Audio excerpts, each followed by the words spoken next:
Students, ये है आपका चैप्टर अष्टम यानी आठ चैप्टर, 8वां चैप्टर अव्यय पदानी। अव्यय पदानी यानी अवयव शब्द पद। देखो, अवयव वे शब्द होते हैं जो किसी भी परिस्थिति में चेंज नहीं होते। आप हिंदी में भी पढ़ते हैं, अब क्लास में आप लास्ट में पढ़ेंगे सेकंड टर्म में। अव्यय होते हैं जैसे क्रिया विशेषण और एडवर्ब ना, जैसे और प्रेपोजिशन एंड प्रेपोजिशंस हैं और कंजक्शंस हैं और एक्सक्लेमेशन जो मार्क होते हैं वो अव्यय पद होते हैं। हिंदी में संबंध बोधक, समुच्चय बोधक, क्रिया विशेषण और विस्मय आदि बोधक चिन्ह कहते हैं।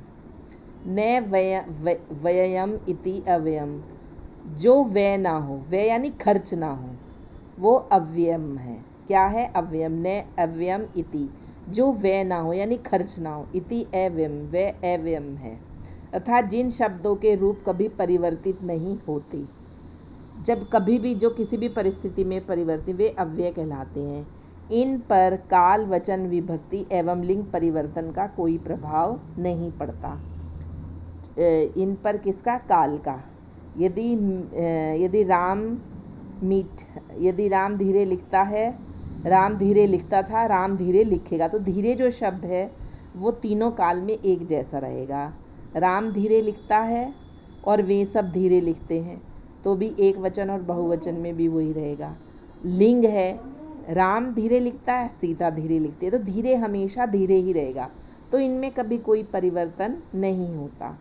जैसे अब उन्होंने ये एग्जाम्पल दिया है, सा अत्र पठती, वह यहाँ पढ़ती है, ते अत्र पठिष्यन्ति, वे सब यहाँ पढ़ते हैं या वे दोनों यहाँ पढ़ती हैं। तो क्या है? अत्र हमेशा अत्र रहा, अत्र में कोई भी परिवर्तन नहीं हुआ। अब देखिए, अनीशा अत्र पढ़ती, अनीशा यहाँ पढ़ती है। गरिमा कुत्र पढ़ती, गरिमा कहाँ पढ़ती है। सा तू तत्र पढ़ती, यत्र वृक्षा सन्ति, सा माने वह, तू माने तो, तत्र माने वहाँ, पढ़ती है माने पढ़ती है। वह तो वहाँ पढ़ती है, यत्र माने जहाँ, वृक्षा माने पेड़, संति माने है जहाँ पेड़ है। वह तो वहाँ पढ़ती है जहाँ पेड़ है। सौम्या अपि तत्र एव अस्ति, सौम्या भी, अपि माने भी, तत्र माने वहाँ, सौम्या भी वहाँ, एव माने ही, अस्ति माने है, सौम्या भी वहाँ ही है। रीटा दूरे अस्ति, रीटा दूर है।